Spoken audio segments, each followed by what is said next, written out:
Tahun 2025 dimulai dengan harapan dan semangat baru bagi banyak orang.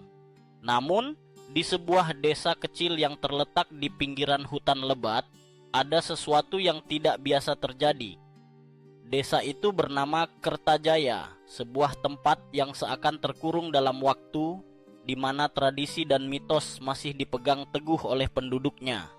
Mereka percaya pada hal-hal gaib dan cerita-cerita menakutkan tentang arwah yang gentayangan seringkali menjadi bahan perbincangan di antara mereka. Di tengah desa, terdapat sebuah rumah tua yang sudah lama ditinggalkan. Rumah itu dikenal sebagai rumah Dijojo, dinamai sesuai dengan pemiliknya yang terakhir. Dijojo adalah seorang petani yang dikenal baik oleh warga desa. Namun ia menghilang secara misterius satu malam. Dan sejak saat itu, rumahnya dibiarkan kosong. Banyak yang mengatakan bahwa rumah itu dihuni oleh arwah Dijojo yang tidak tenang.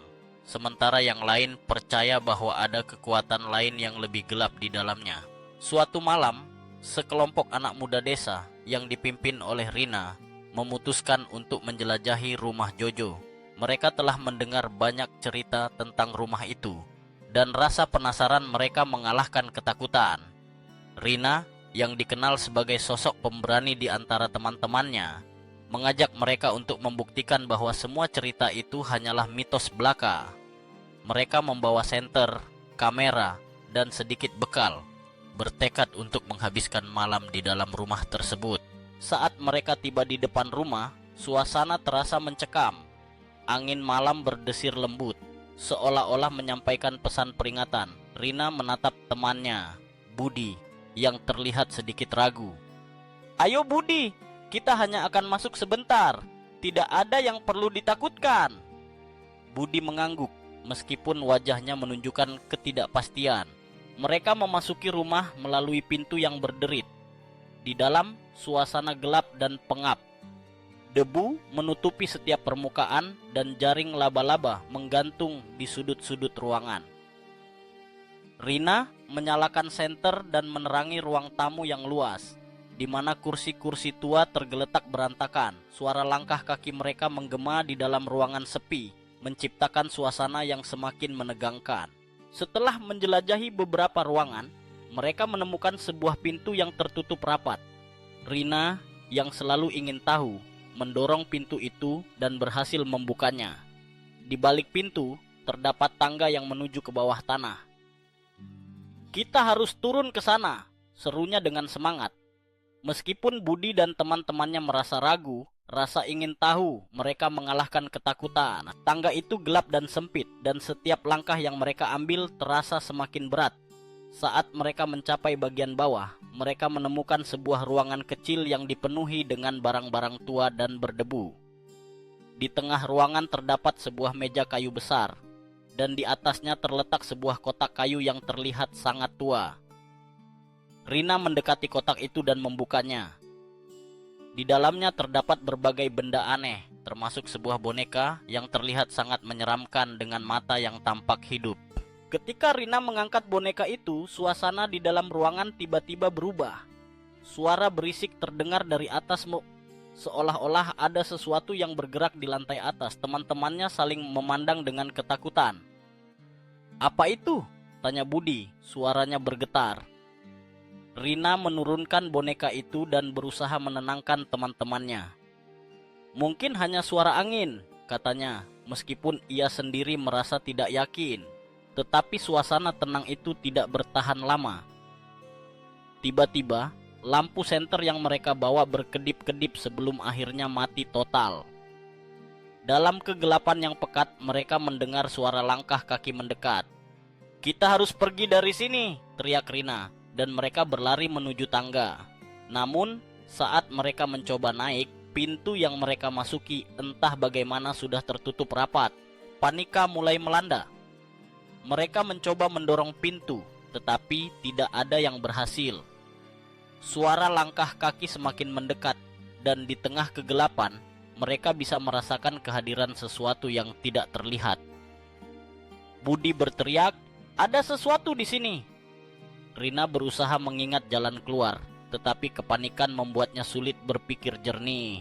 Tiba-tiba, salah satu dari mereka, Dika, melihat bayangan di sudut ruangan.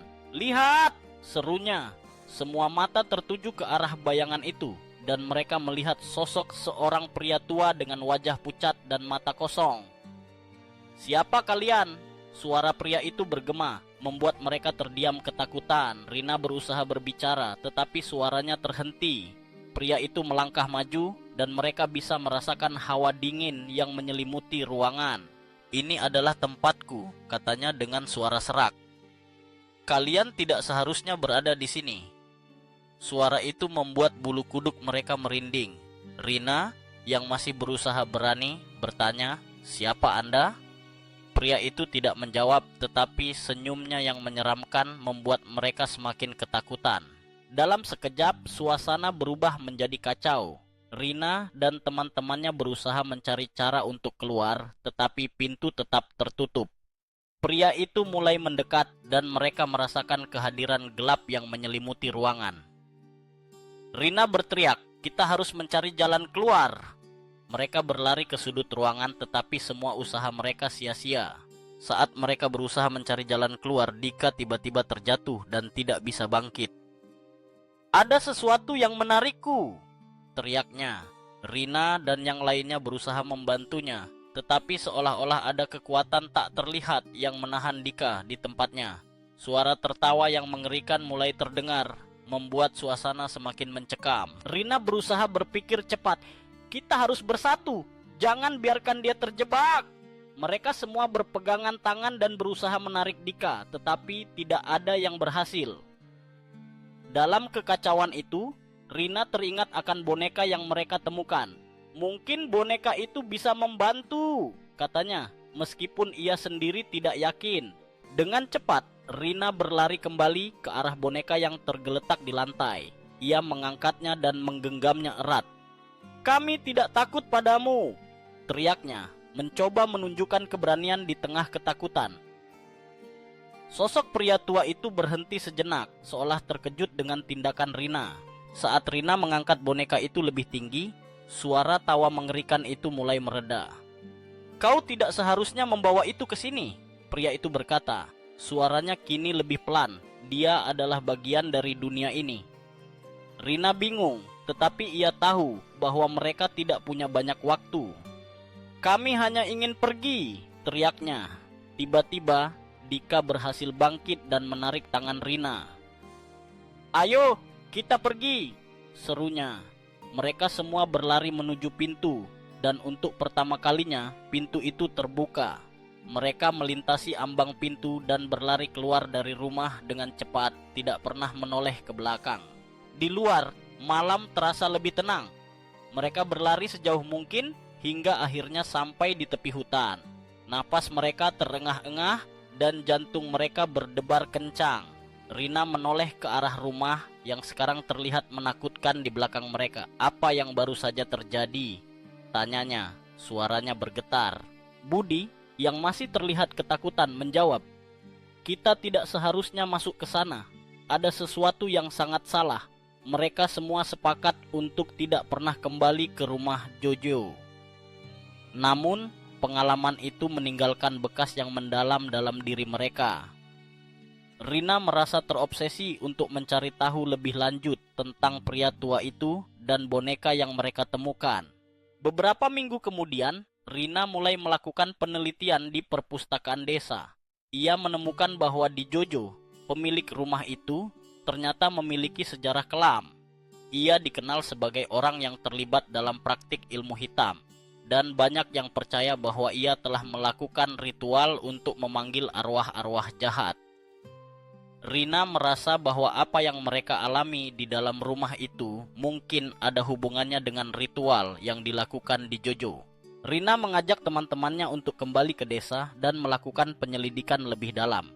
Mereka mencari orang-orang tua di desa yang mungkin tahu lebih banyak tentang di Jojo dan praktiknya. Salah satu nenek tua yang dikenal sebagai Nenek Siti menceritakan bahwa di Jojo pernah mengorbankan jiwa-jiwa untuk mendapatkan kekuatan. Dia tidak pernah tenang setelah itu, katanya dengan suara bergetar. Arwah-arwah itu terjebak dan mereka mencari pembebasan. Mendengar cerita itu, Rina merasa semakin terobsesi. Ia ingin membantu arwah-arwah yang terjebak, tetapi ia juga merasa takut dengan apa yang mungkin terjadi. Rina dan teman-temannya memutuskan untuk kembali ke rumah Jojo satu malam lagi, kali ini dengan niat untuk melakukan ritual pembebasan. Mereka membawa lilin, dupa, dan beberapa benda lain yang mereka anggap perlu. Malam itu, mereka kembali ke rumah dengan hati-hati. Suasana di sekitar rumah terasa lebih mencekam dari sebelumnya. Rina memimpin mereka ke ruang bawah tanah, di mana mereka mendapati ruangan yang sama seperti sebelumnya. Mereka menyalakan lilin dan dupa, menciptakan suasana yang lebih tenang. Rina mulai mengucapkan doa yang ia pelajari dari Nenek Siti, berharap bisa memanggil arwah-arwah yang terjebak. Namun, saat ia mengucapkan kata-kata itu, suasana di ruangan mulai berubah. Angin berhembus kencang, dan lilin-lilin yang menyala mulai berkedip-kedip. Ada sesuatu yang tidak beres, teriak Budi, dan mereka semua merasakan kehadiran yang kuat di sekitar mereka. Tiba-tiba, suara tawa mengerikan kembali terdengar, dan sosok pria tua itu muncul di depan mereka. "Kalian berani kembali?" katanya dengan nada mengejek. Rina berusaha tetap tenang. "Kami datang untuk membantu arwah-arwah yang terjebak," jawabnya. Pria itu hanya tertawa, dan suasana menjadi semakin menakutkan. "Arwah-arwah itu adalah milikku," katanya, dan saat itu mereka merasakan hawa dingin yang menusuk. Rina dan teman-temannya berpegangan tangan, berusaha saling memberi kekuatan. "Kami tidak takut padamu," teriak Rina, mencoba menunjukkan keberanian di tengah ketakutan.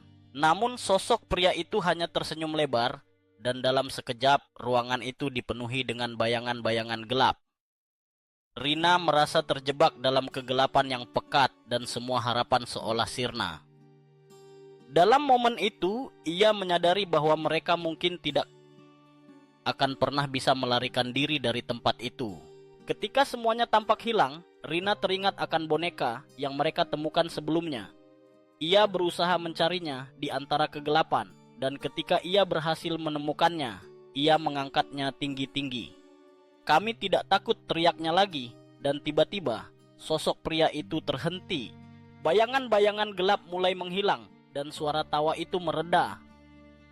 Rina merasakan kekuatan dari boneka itu, seolah-olah boneka itu memiliki kemampuan untuk melawan kehadiran jahat. "Keluarlah, arwah-arwah yang terjebak," teriaknya, berharap bisa membebaskan mereka.